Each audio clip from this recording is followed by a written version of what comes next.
The program will begin in just a moment.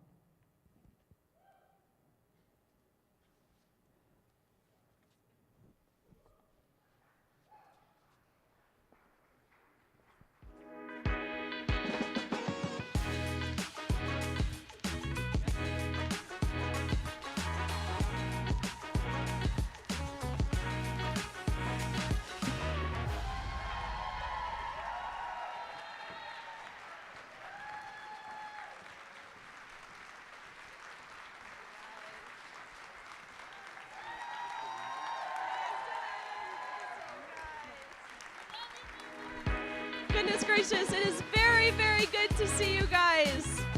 We're thrilled that you are here on your Sunday morning, your Sunday afternoon.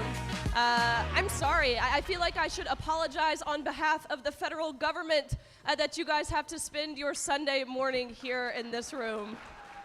But we're here because we know what's at stake. Yeah, here we go.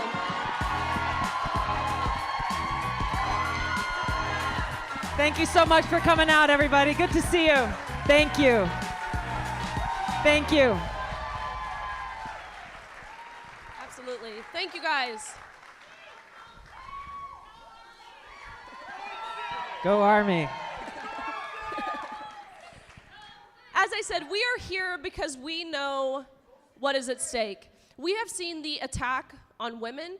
We have seen the attack on objective truth over these past, in my own personal experience, what I have seen over the past 2 years, but certainly has been going on far longer than that. And so Tulsi, I wanted to start with you. I'm a recipient of Title IX. I got to reap the benefits of what this meant to me. Of course, it taught me how to be a leader. It taught me how to set goals and work to achieve those goals. Ultimately, it's what afforded me to even be able to continue my academic and athletic career. Title IX, as it once stood, of course, it's the federal civil rights law that prevented sex-based discrimination within any educational program that receives federal funding. And of course, I say at one point because Title IX is no more. Under this current administration, Title IX in its original intent has been entirely abolished. And so Tulsi, I wanted to ask you, you've been in this fight much longer than myself. Pretty broadly, how did we get here? Thank you, Riley. First of all, for everyone here, everyone watching the live stream at home, I just want to ask you to join me in just giving great kudos and applause. This is Riley Gaines and Sia Lilli, two collegiate athletes. Two collegiate athletes who have benefited from over 5 decades of Title IX, and two courageous leaders who are standing up for women and girls in sports and fairness and opportunity. You guys are really the shining example of how we fix what is so broken. When I was in Congress, I introduced legislation, it was bipartisan legislation, called the Protect Women's Sports Act, because we saw what was already starting to happen at that time. This was already happening to you, Riley Gaines, back then.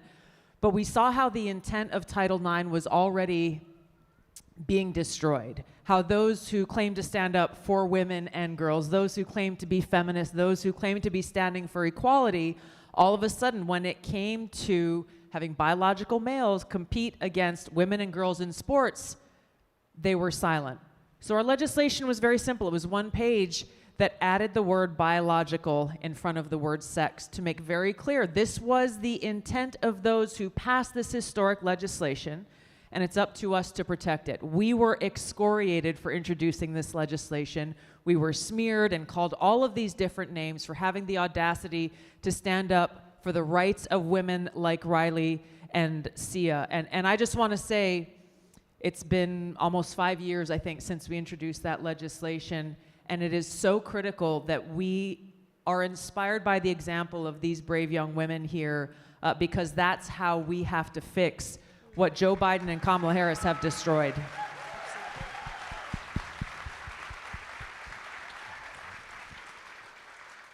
Absolutely, and as you heard, I'm on stage with two beautiful Hawaiian women.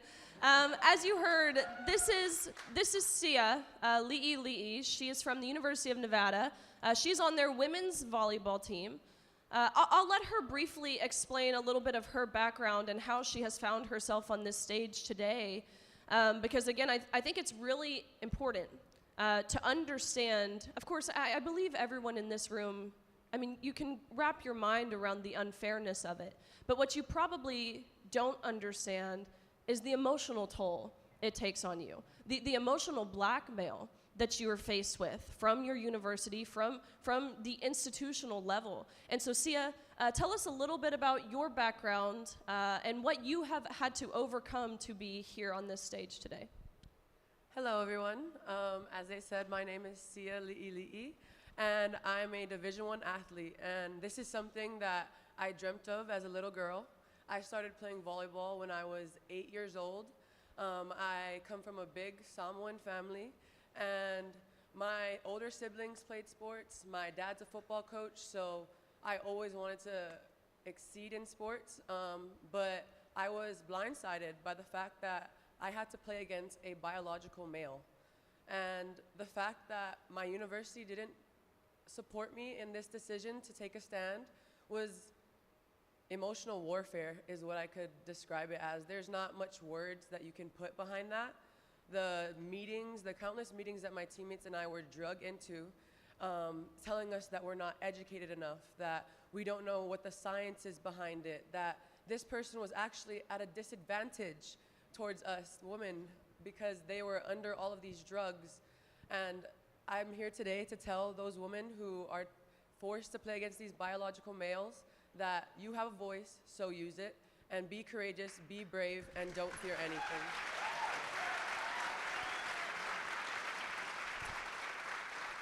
Just yesterday, University of Nevada was set to play San Jose State University. And if you've been following, it's really become national news now.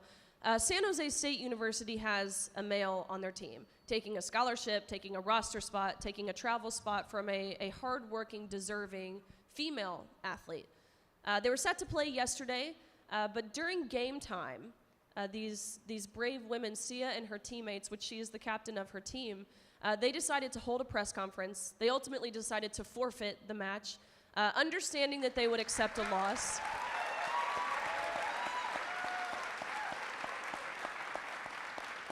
Understanding that they would accept a loss, but they said, look, this is a loss that we are willing to accept because some things matter more than victory. And in this case, our safety does. The integrity of sports do. And so I commend their bravery and their leadership, certainly more bravery and leadership than their administration, their university showed. So thank you guys. Tulsi, we heard the video that everyone got to listen to before we walked out. And there's a clip of you in there saying, I don't think one U.S. senator, one member of Congress that has a D by their name, that is a Democrat, I don't think they've found the courage to stand with women. You've spent, of course, 4 terms in the U.S. Congress as a Democrat. I mean, what is it? Is it fear? Do they really believe that men can become women? That's a great question that not a single one of them has answered. When confronted with this question, it's happened in front of committees in Congress. Some in the media may ask them these questions. I certainly have asked, and the response that they always give is like, oh, this is a non-issue. Hardly anyone is actually affected by this. I don't know why you guys keep bringing this up, because there are bigger issues that we should be concerned with. I find that to be incredibly offensive and insulting because there are so many young girls and women like Sia, like Riley, who are experiencing hardship, lost opportunities, lost scholarships because of this. This is not a small issue. And for those, I just find it incredibly hypocritical, once again. This is coming from a Democrat party, my former party, that claims to be the champion of women. You hear this all the time in this election right now. And it also is the party that says we must believe all women. Why don't you believe Sia? Why don't you believe her teammates? And those who are afraid of being smashed in the face by a male player at full force with a volleyball or any one of the other sports. You're going to hear from a female UFC champion here in the next panel. Can you imagine if she had to go into the octagon and fight against a male? Literally putting someone's life at stake. The hypocrisy is rich. I know that a lot of people are afraid, but really, Riley, they're not answering these questions because there is no logical answer to it. There's no way to explain this. They can't even define what a woman is. So how can they then say they stand with women? And that's really where our responsibility comes into play as voters, as Americans, as people who care about women, whether you're a man or a woman, is we have to be the ones to hold them accountable. How can we trust having anyone in a position of decision-making and power to protect our young women and girls if in this moment of crisis they are cowards hiding in the corner? Absolutely.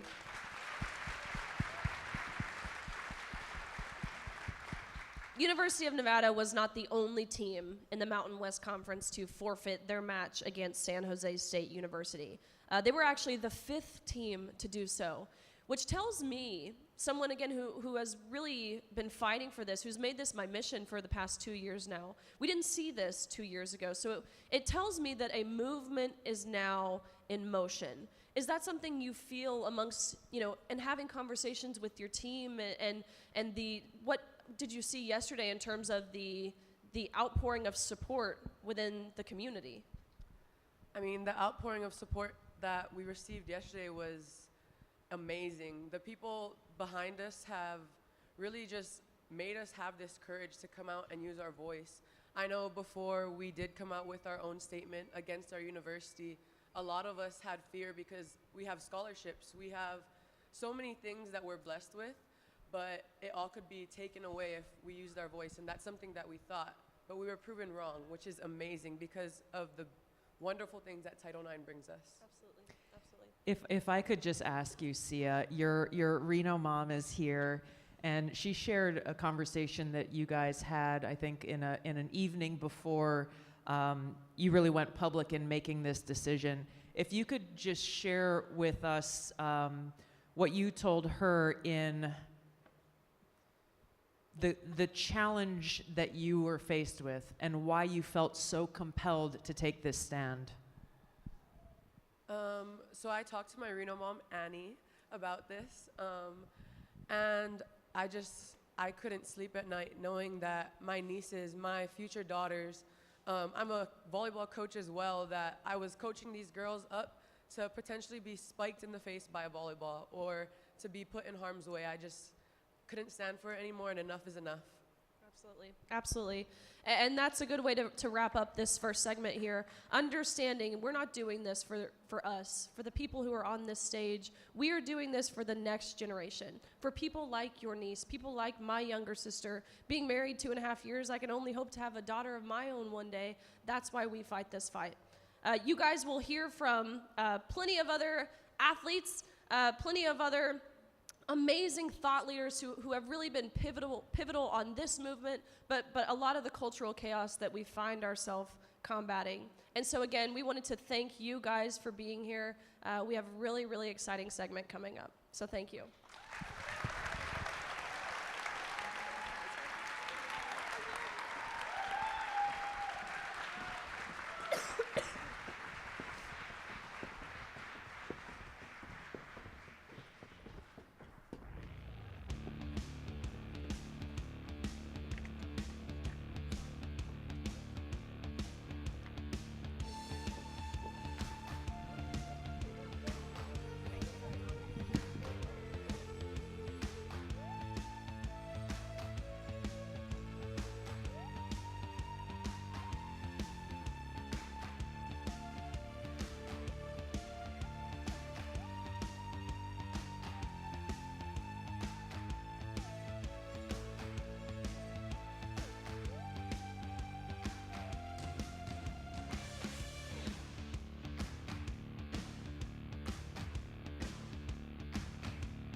Wow, we've got drones running around here. I thought, what kind of big bug have you brought to Philadelphia?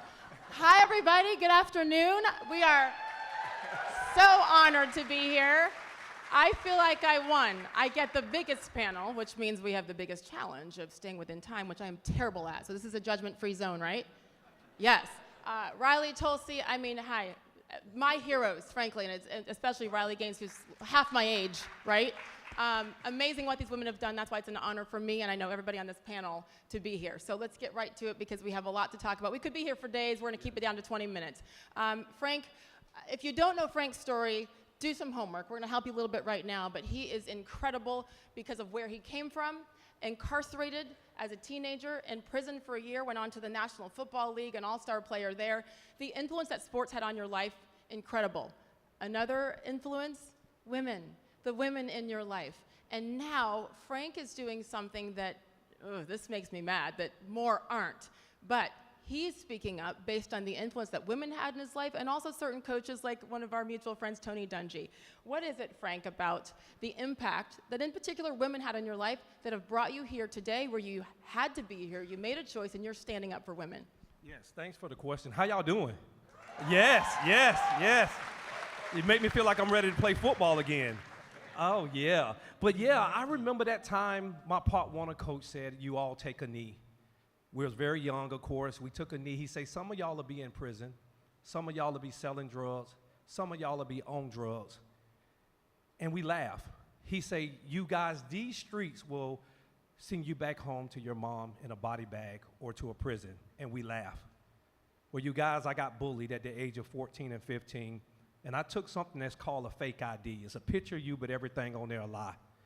And I took that fake ID and lived it out after I got bullied because I believe that's what I'm supposed to do to survive. And I found myself incarcerated for a year. As I walked through that jail, I could smell the stinky socks and the paint peeling off the wall. I knew that this is not where I'm supposed to be. As time went on, I got an opportunity to prove my innocence, and I got let go. I got found not guilty, and I went back to school, won all these All-American awards in 1 year in high school. I didn't have the grades, so I went on to junior college in Mississippi. But it's something that's called residue. That residue followed me. And I began to do the same thing that I did in Jacksonville, Florida, in Mississippi at college. And I got kicked out. I'll never forget the coach called my mom and say, hey, this guy is talented. This guy is fast, but we cannot keep him. She said, if you send him home, he'll be dead.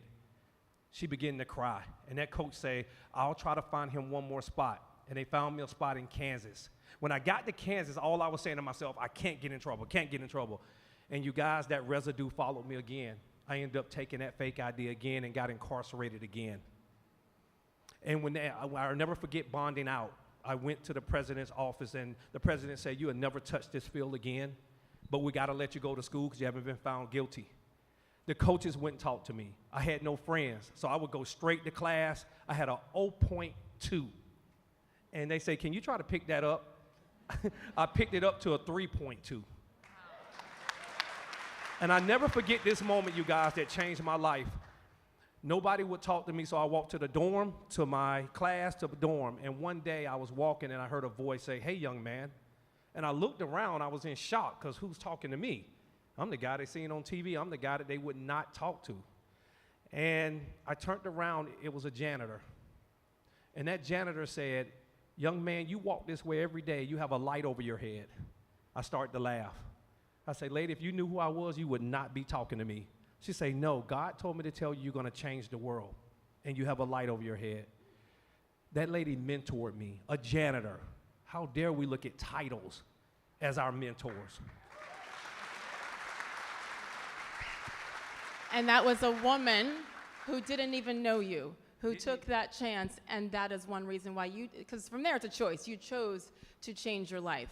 And you have chosen now to speak up for women in sports and obviously in football. I think it's so comical how it only goes one way, right? Yeah.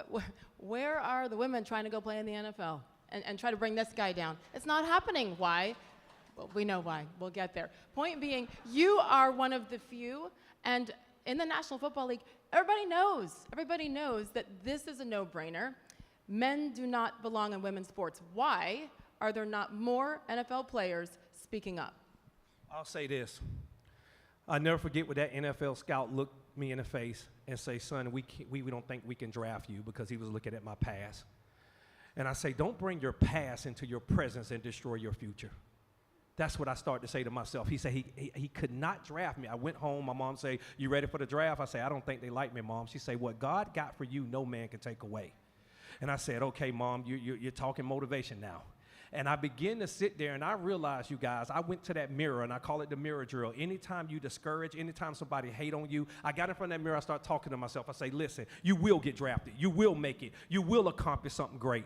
See, the mirror is not just to reflect what you see, it's to correct what you see. And see, a lot of men, athletes, they don't want to correct what they see because they're not looking in the mirror. Well, today, I'm vowing to make sure, and I empower and encourage them to look in the mirror so they can see their daughter. Because when it rains, we all get wet. And I had to realize, when I stand in front of my daughter and my grandkids, and they say, Dad, Papa, what happened back then when Riley Gaines and all of them was standing up for women's sports? What did you do? I want to be able to say, I stood up with her. Beautiful. And you're doing it. And I need you to keep talking to your former teammates and current team in the National Football League and those coaches as well. They say it to us quietly. They text us. They say it, but they won't say it out loud, and you can have that influence. So thank you, Frank, and for continuing to push through adversity. It's a beautiful thing. Hello, Carla Esparza again. Great to have Carla here. Very recently retired mixed martial arts and wrestler in UFC strawweight division. This woman has done it all. And listen, the numbers keep increasing here, unfortunately, but recent data shows men have stolen 1,055 trophies, medals, and titles from female athletes. Over 1,000 and counting really every day. Again, you recently retired. Your story with this contact sport, right, with practicing with men, practicing with boys from a very young age. Tell us about that experience and how it has evolved to where we are today, where it's a major issue on an international level. Well, I have a very unique experience to draw from. I did wrestle on a boys' team in high school, and I competed against boys. And I can tell you with 100% certainty that there is a huge difference. This same year, I didn't even make it past the local league qualifying round to go to CIF. I placed third in the nation in women's wrestling, made All-American status. Can I repeat that? So third in the nation as a woman, didn't even place with the men, correct? On a local level. On the local correct. level. Yeah. So I know firsthand what a huge difference there is. So, you know, I just say that we need to stop, especially in contact sports, but all sports, we need to stop putting women's and girls' safety in jeopardy with these backwards policies. What are the conversations like that you're hearing? Again, just retired from UFC. By the way, you look like you're 22. I love that she's retiring at 22. Goals here. What are those conversations like that you're hearing in your sport as far as this issue? Well, in my sport, not in the UFC, but in my sport, there's actually been 2 cases that I know of, Alana McLaughlin and Fallon Fox, fighting against biological women, and they were just destroying these women. I think Fallon Fox, many years ago, or a few years back, fought Tamika Brents, and in one round, gave her a concussion, 7 staples in her head, and a broken orbital. And Tamika said that this was by far the strongest person that she's ever fought. So I just emphasize, you know, contact sports, but combat sports. I mean, we're putting people in danger here, and I think that needs to be the focus.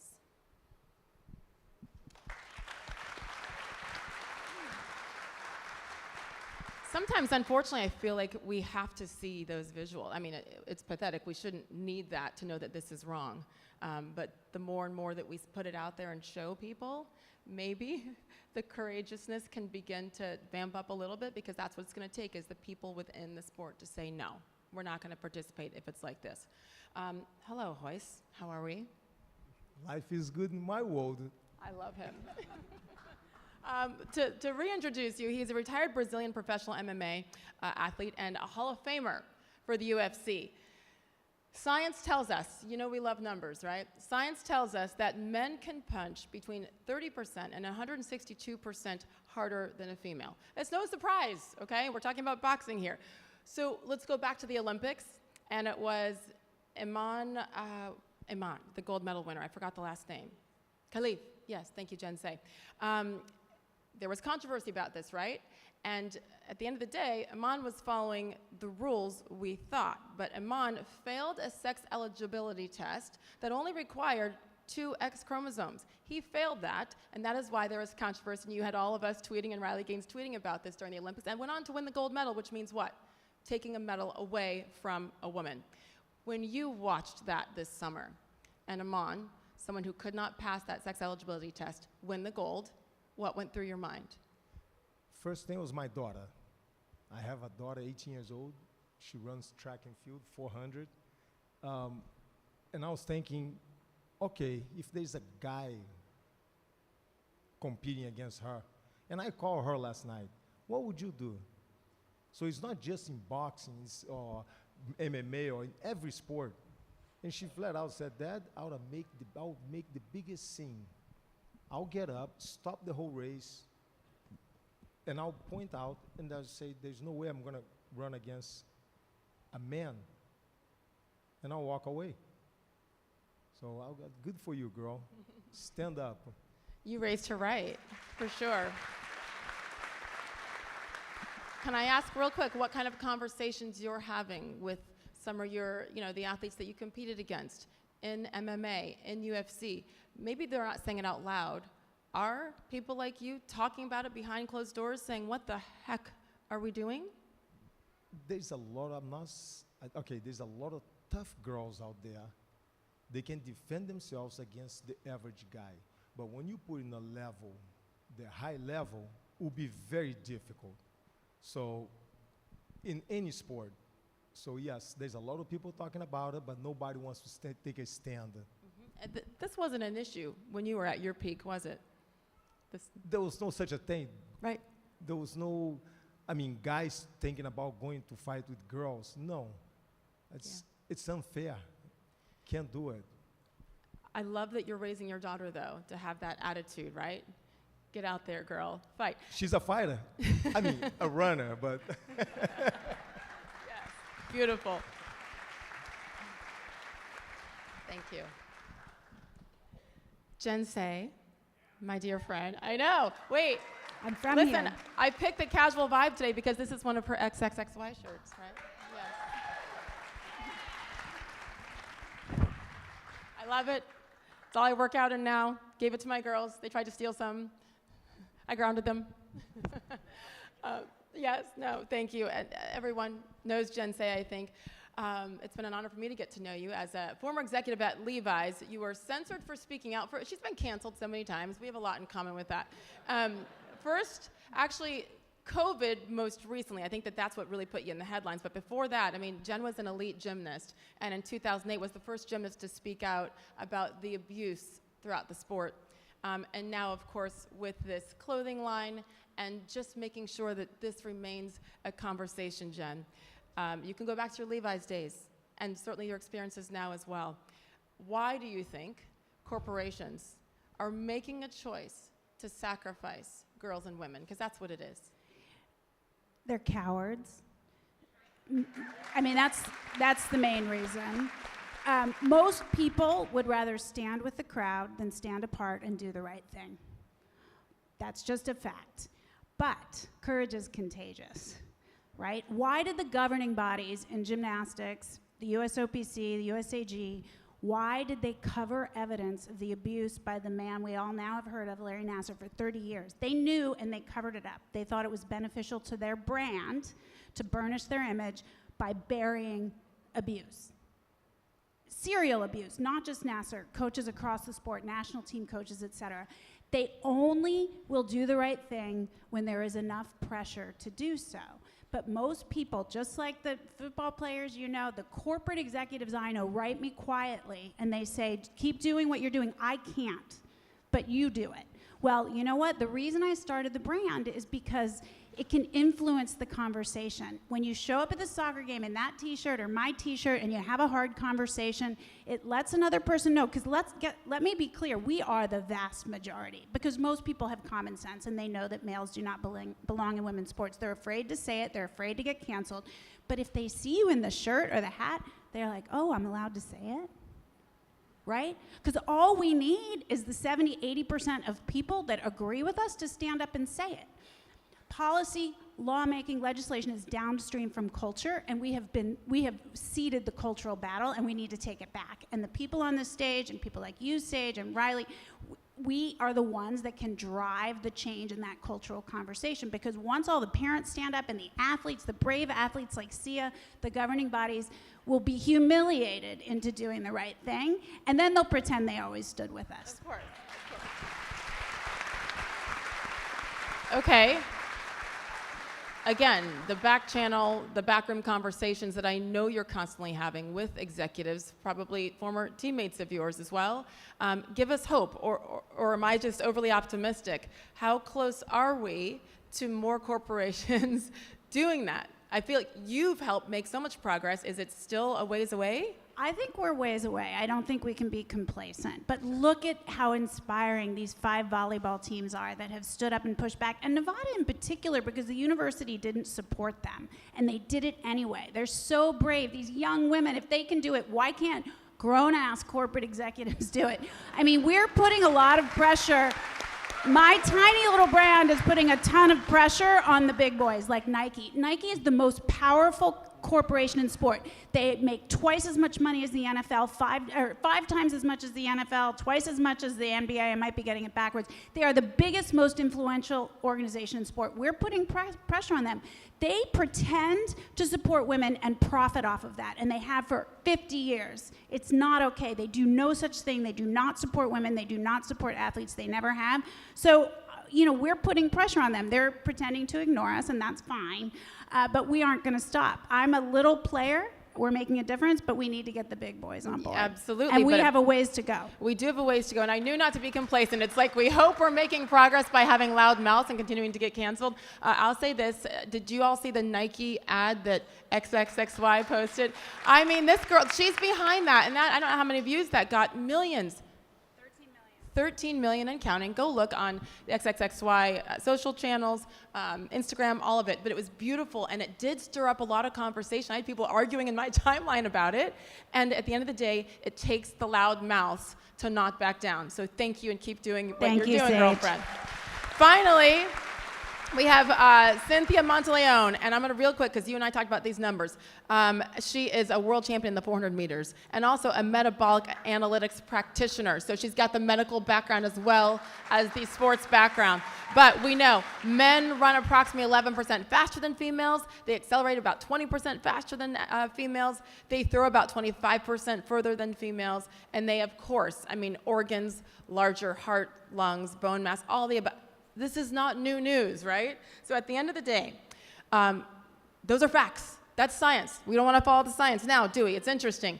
Leadership in this country, choosing to ignore these facts. Why? Yes, thank you. Royce was looking at me earlier because I'm also a 400-meter runner like his daughter, and as well, I'm also a fighter. I had to race a male, thank you. I had to race a male athlete back in 2018. I stopped the race, much like his daughter would have done, and I said, why is there a man in my race? I was not quiet then. I was told to be quiet for my own safety, whatever that means. And as you see, 6 years later, I'm still standing up for this issue. So we need leaders that stop pretending. Why is our current administration lying and pretending that they stand up for women when they're trying to rewrite Title IX? Title IX gave the opportunities to me. They gave them to my daughter, who, by the way, in 9th grade, had to run her very first high school race against a boy that just came from the boys' volleyball team. So not only did I have to deal with this, my daughter had to deal with this. And let me tell you, we didn't back down then, and we're not backing down now. So what can we do? We can tell the truth. And the truth is that men and women are different. We have different bodies. We have different strengths. And by telling the truth and standing up and having courage to keep using our voices, we can make this change. How do I know? Because I bugged the crap out of World Athletics, my governing body for track and field. I created a movement. I gave out t-shirts.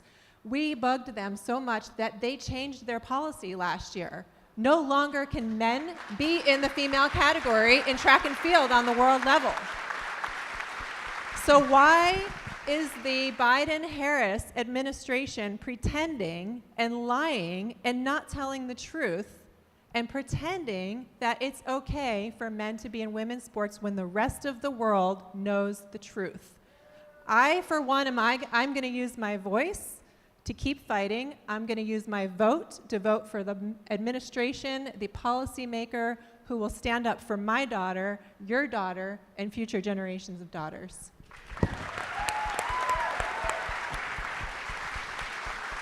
And the thing is, we know for a fact, as research has shown and the polls have shown, almost 80% of Americans agree with that. This should not be a partisan issue.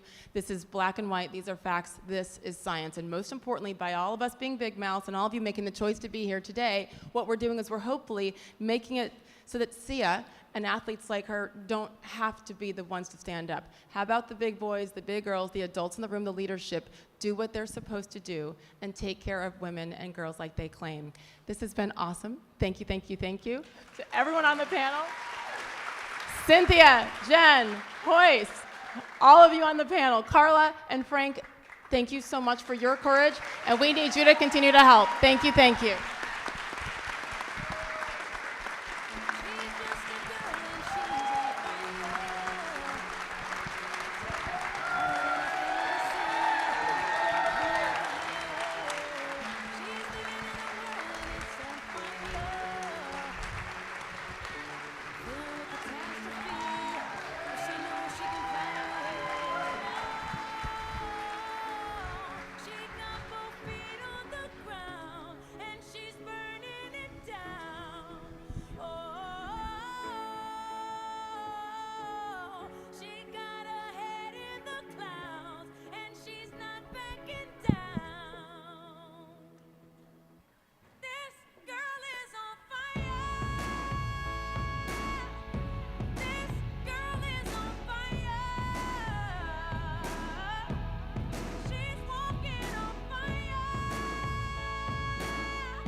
She's a flame, so bright she can burn your eyes. Better look the other way. You can try, but you'll never forget her name. She's on top of the world, hottest of the hottest girls. Say, oh, we got our feet on the ground and we're burning it down. Oh.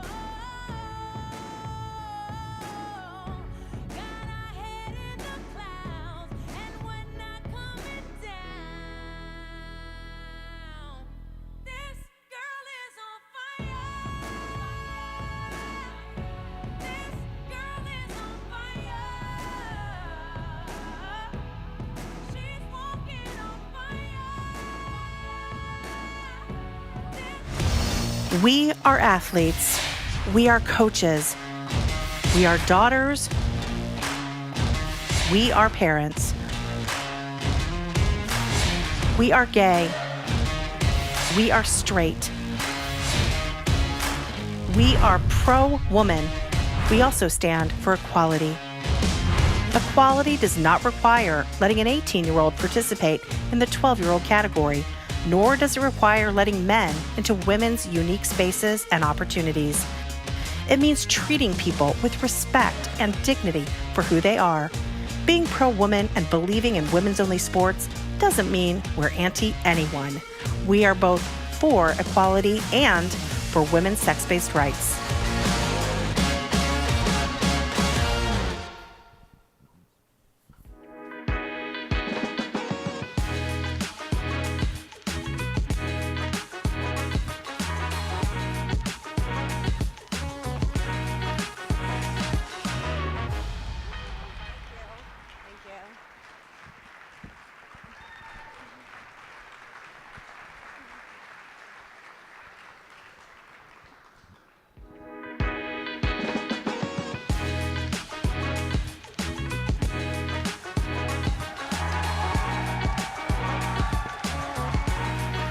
I'm back.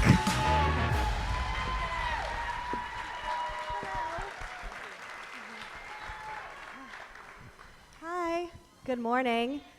Oh, look at that drone. For people who don't know who I am, my name is There's Meghan the lights. McCain. All right, now we Yes. can see each other. Oh, I kind of liked it in the dark. It was kind of sexy. Thank you so much for having me. Can I just say the last time we were on a stage together was when you were on The View? Really?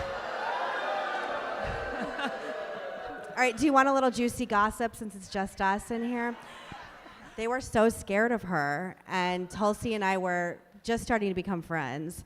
And I remember being like, I'm really gonna have to do defense for this woman here because they're gonna be so mean to her. And then it was like, you can look it up, it was like vultures. So and then we really bonded afterward. But you took Joy to task so hard that her husband took a picture of me, and I'm literally like, afterward, like.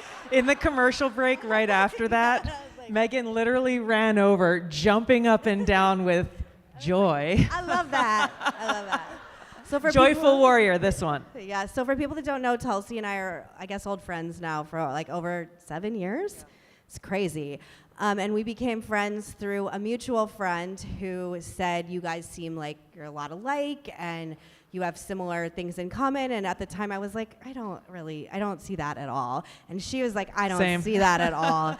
And we basically had lunch, and met and really bonded over being outspoken women of faith, women who love America, women who love the military. And at the time I was living in New York City and working on a television show and felt super isolated. And we were supposed to have like an hour lunch, and we like got kicked out of the restaurant. And I was like, I love her, she's amazing. And our segment is about equality, supporting equality and sex-based rights. And at the time, and still now, I have a long history of supporting marriage equality and gay rights, and a long, experience basically since 2012 when it was passed. And my evolution here, I actually was like scared of this issue for a while because it's a one that you get, as you've seen, abused, harassed, societal ramifications. And what really changed for me was becoming a mother. I have 2 young daughters, one at 4 years old, my daughter Liberty, that Tulsi is the godmother of her. Ah, so cute. I know, she's gonna teach her how to surf. And my daughter Clover, who's 21 months old. And I was pregnant when Leah Thomas got all the attention with Riley. And I remember just seeing what everyone else was seeing and thinking, this is just, I'm living in a science fiction novel, and a science fiction, this is not reality, because I know what I'm seeing with my eyes and my thinking with my brain, and I'm being told something differently. And I started talking to you about this issue, and I just sort of evolved, coming out, speaking out quietly, and then louder and louder, and now I'm here with you today. I think your experience, Meghan, is like a lot of people that unfortunately in this time of cancellation and fear-mongering and the threat of maybe losing your job, losing friends, losing family members, the kind of self-censorship that we're seeing is really sad, actually, especially when we look at what's at stake. And some of the people that you're meeting and hearing from today who've directly been challenged and suffering as a result of these policies, and why I'm so heartened that more and more people across the country are finding their voice and recognizing that in this moment, if we don't take a stand for women, for girls, and fundamentally for objective truth, then we're gonna lose. I think for me, I still support everyone's right to live, get married, have the same rights, constitutional rights I do, that anyone else does. But I think what's been a weird evolution for me, and I just turned 40, and I'm very up in my feelings about turning 40, as Tulsi knows, that marriage equality and the gay rights movement was so much about just wanting to join society, wanting to be included like every other civil rights movement. And what's happening now is about taking away from me and taking away from women. And the idea that I have to be comfortable in a locker room with a man undressing in front of me when, again, women's instincts are, if someone is exposing them in front of you, that's a dangerous situation that you need to get out of immediately. And I'm being told that every instinct as a woman, that I should betray that, and that I should somehow let my girls be put in a potential place where, I mean, I was talking to a volleyball player backstage that had her face bashed in. She had to go to the hospital and she has memory problems now. Like, we're putting young women in physical danger. And I'm being told by society that that should be okay. And I can't stand by it and I don't support it. And I think it's very dangerous, but I also think the vast majority of the American public are on our side. I think this is a losing issue for the other side. Yeah, that's exactly right. And I think a lot of the politicians, I mean, every Democrat in Congress has been essentially silent on this issue when it comes to the women and girls who are being affected by it.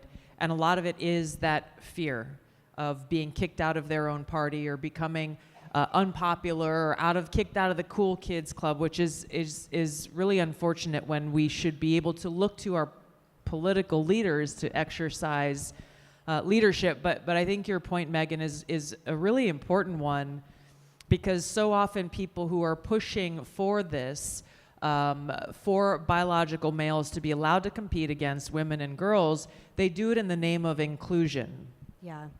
But really what they're doing in practice and in effect is excluding women and girls from sports.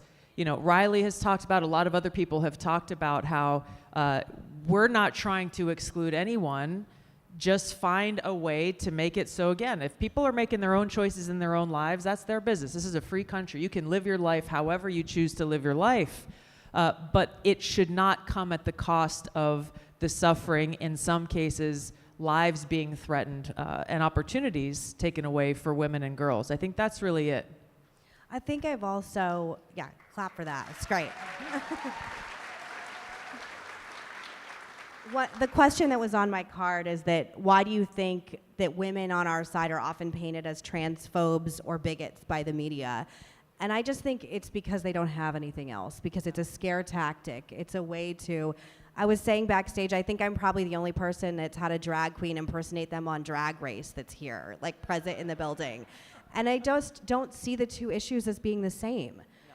And I think when we're getting into a point where, one thing I've learned, especially like post-COVID, past 4 years, is that when people are saying something to your face, if it's in the media or just, you know, by politicians, whatever, that you know isn't true, like we're living in a time where like fact and fiction, like, you know, when you see a burning building behind you and it's mostly peaceful protests, to me, this is the mostly peaceful protests of sports. Yeah. There's a burning building behind me and you're telling me it's safe and it's not. And I think for me, I just thought like I would be such a hypocrite if I stayed silent, because honestly, if one of my girls was competing, and by the way, my daughter Liberty has been a swimmer, is a swimmer. She's 4 years old. She's already swimming on, like, she surpassed the age of what she's supposed to. She's not doing like the little coach anymore. She's doing the normal one. She's like a great swimmer. We like think this is her sport. And if I were in the situation where I were watching her in a Leah Thomas situation, I would lose my blanking mind. I mean, there would be problems. And so I just felt like it would be so hypocritical of me, who has made my living off of speaking out, to be quiet and scared. And that doesn't mean I don't think you can support your friends in the gay community and support their right to get married and live, but they have to support my right to have safety for my children. Exactly. So I really, this issue has been so hard to watch because it's almost like a glorification of violence of women. That's right. Like, it's like there's a certain segment of society that really likes watching women bleeding. And that to me has been the most disturbing element of all of this. But I do think you can do both things. I want to just like underline the point that you made though about why is it that they resort immediately to name calling and smears against women who are standing up for women. It is because they don't have any other logical or rational or science-based, objectively true argument to make. There is no argument. And so like we're seeing in so many areas of our politics, those of us who are being that child that stands out from the crowd and says, hey guys, the emperor has no clothes on. Yeah. They have no response because we see the truth. We see how insane this actually is. We see how there was a congressman, Mark Takano from California, who in a congressional meeting was asked, so if Mike Tyson woke up one day and said, I'm a woman, would you support him in a boxing ring against a woman? And without hesitation, this congressman said yes. Yes. Yeah. Exactly. Any objective, like, rational-minded person would recognize the insanity of that. I can't even call it thinking because it's not thinking. But we have to.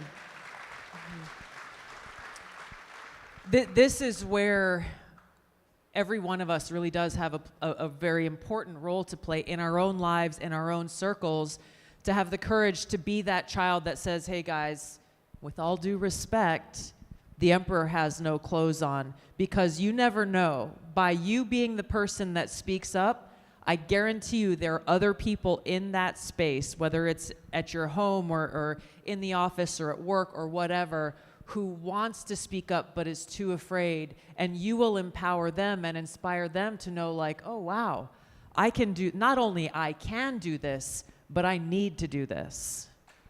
Yeah. And I think the other question was, do you think that we should fight back on the war against women? And I think, you know, it can be scary to do these things. Like, I have compassion for people who are like, I don't want to be harassed. I don't want to be doxxed, like happened to Riley. I don't want to have my livelihood impacted. But I think that for me, the other side of this is if you say nothing, this is only going to continue to get worse. And I don't want women to get hurt. I don't want women to die. I was talking to the lacrosse coach backstage that said if a woman was playing against a male lacrosse player, they can throw a ball up to 150 miles an hour. A woman could actually die. Yeah. So we're talking about literal life and death situation. Yeah. And I think that the water is fine. I actually see a lot of hope in the past, even like year and a half, 2 years. I really think the tide is changing on this. There's lots of data and polling that shows this has been a real red line meat and potatoes issue for voters coming out, and it does not work for the left. I'm sorry, but if Vice President Harris can't say whether or not she's going to pay for transgender surgeries for illegal immigrants, and she can't even answer the question. And prisoners. Yes or no. And prisoners, yes. I think that the issue is really shifting, and I actually think that there's a lot more people on this side, even if they're scared to talk about it. It's so true. And if you haven't heard about it already, Riley Gaines launched this Protection of Women scorecard that will help provide you with information to share with your friends about the truth about where these incumbent politicians stand, as well as candidates who are running for office. Do they stand with women or not? And I can tell you, every single Democrat in the House and the Senate, Kamala Harris and Joe Biden, not only do not stand with women, they have voted against legislation that has come before Congress that would have provided them with the opportunity to take a stand to protect women and girls in sports. And that really is such a huge defining line in the choice that we all have in this election. Obviously here in Pennsylvania, you have a very contentious and close U.S. Senate race. The Democrat refuses to stand with women. The Republican is standing with women. And of course, in the presidential race, Kamala Harris and Joe Biden have been worse than silent. Instead of going to Congress and abiding by our way of governance and saying, hey, we want to introduce legislation to redefine Title IX, I think they knew it wouldn't pass. So they backdoored this, made the changes to Title IX, and then even worse, threatened public schools that if they don't abide by these changes, they don't allow boys to play against girls in girls' sports, if they don't allow boys into girls' bathrooms in federally funded schools, then the federal government under the Harris-Biden administration would take away funding, specifically in K through 12 schools, that is normally set aside for poor kids who can't afford breakfast and lunch, this free and reduced funding. When you think about how sick that is, that unless these schools go along with their radical agenda that undermines these girls in sports, they're going to take away funding for hungry kids at school. So this is the danger and the contrast, and one of the reasons why I'm supporting President Trump in this election, because you've seen what they've already done over the last 4 years. You've seen what they've already done over the last 4 years under the Harris-Biden administration. Everything that we've seen on this issue and so many others, it will get radically worse if Kamala Harris is elected, because she will then tell us, the American people, You have given me a mandate to continue the work that they have begun. It will get exponentially worse on every level, and it's up to us to make sure that doesn't happen. Yeah.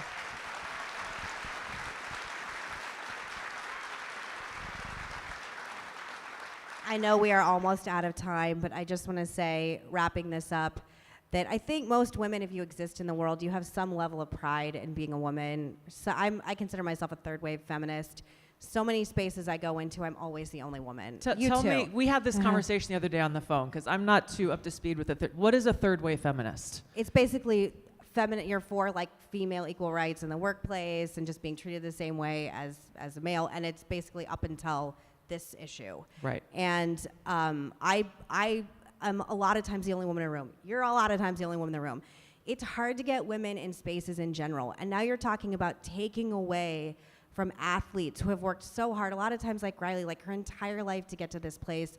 And we're already not in enough spaces, so to have more of it taken away, I think that to me is like the root of the tragedy of this issue, is just removing accomplishments, removing spaces that women can be in. And I think this, it's not just because I'm a girl mom, but I really think this is like such a dominant, important issue.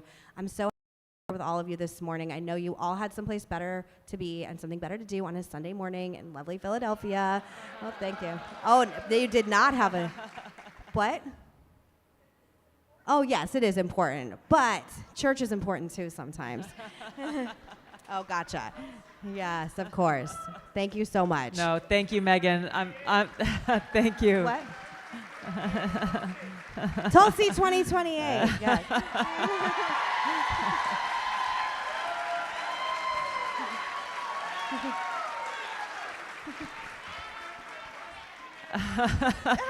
I want to say thank you to... Hire that man. Meghan is one of my dearest friends in the world, and I just want to say thank you for coming and joining us here. Thank you all for making time to do this, because we have to save our country, and we have to take a stand for fairness and equality and stand with our women and girls. Thank you so much, everybody. Thank you. Thank you.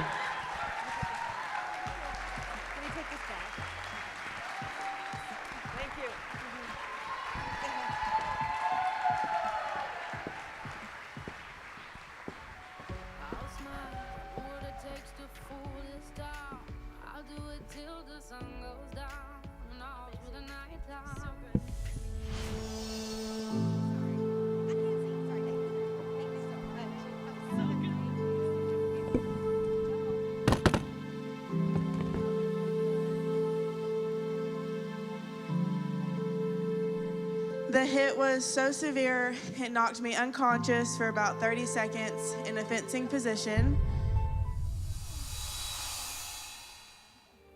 We have no choice but to stand up for women and what they rightfully deserve. We need to take back Title IX, that we need to define the terms women, that we need to remind everyone in this country that women's sports are for women. Please tell your friends, every parent, every coach, every athlete, every aunt, every uncle, every administrator. The more people who speak up, the more people have courage. There are a lot of areas where sex shouldn't be important, but sports are not the case. We have to have separate categories for a reason. Men and women are different, and that's okay. We just want our rights to be upheld on this court, and we believe that women deserve fair opportunity, and it's just not right. Through grassroots storytelling and original journalism, IW Features, the storytelling program of Independent Women's Voice, provides unique and personal insight into the biggest issues facing Americans today.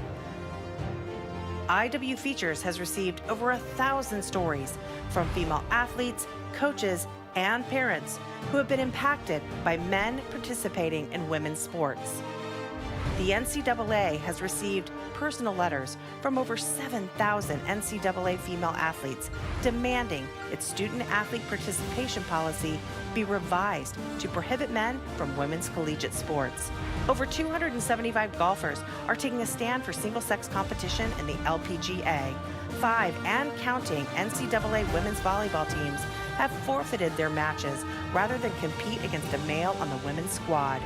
This is a growing movement of athletes, coaches, and parents who are Stand With Women champions. Stand women's sports! Yeah!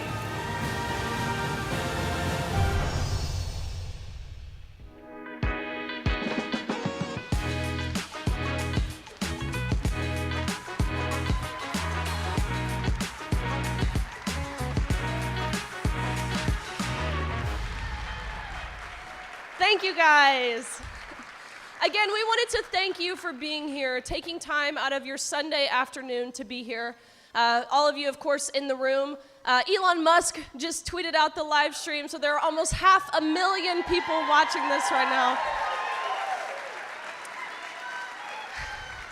now. Really amazing stuff, and we want to thank you for standing with women. If our leaders cannot find it within themselves to stand with women, then I say it's time we elect new leaders. We're going to bring some people to the stage. These brave women have all been affected by men playing in women's sports, men stealing roster spots, violating them in the locker room, areas of undressing, stealing titles, stealing opportunities, and endangering the safety and the privacy of women. The first athlete we're going to bring out is Paula Scanlan. She's a former University of Pennsylvania swimmer, an Independent Women's Voice legislative liaison.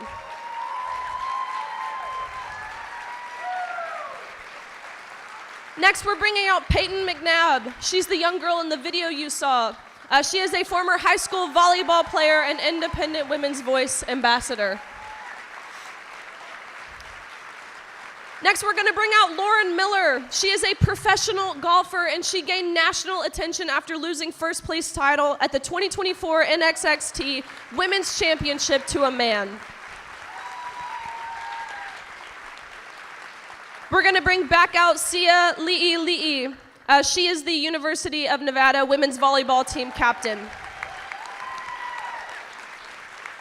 We're going to bring back out Cynthia Monteleone. She is a Team USA Masters track athlete who competed against men in her races. And lastly, we're going to bring out another IWF ambassador, and this is the former head women's lacrosse coach at Oberlin College.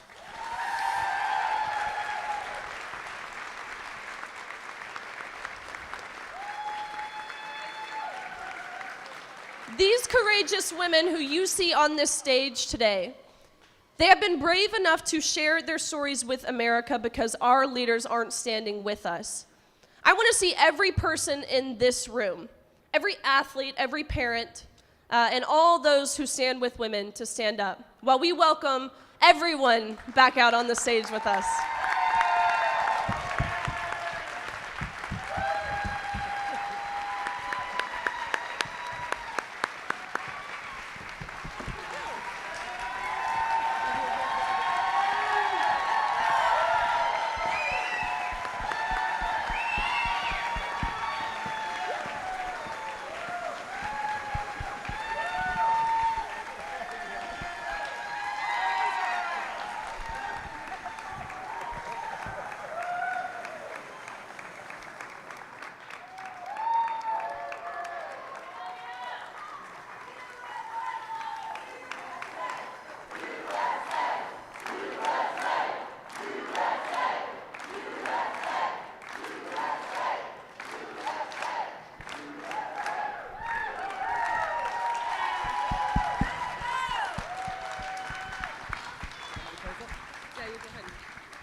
Sometimes as we look to times of great challenge and great controversy, and we look to inspiration from leaders like Reverend Martin Luther King and others who stood up for truth and fairness and equality in the face of great danger, sometimes we ask ourselves, what would I do in that moment? This is that moment where we have a challenge and an opportunity to take that courageous step, to be that voice for truth, even in the face of adversity, knowing that the decisions that we make today to have the backs of these courageous young women will have an impact for generations to come. Our future and their future is up to us. Thank you for being here today.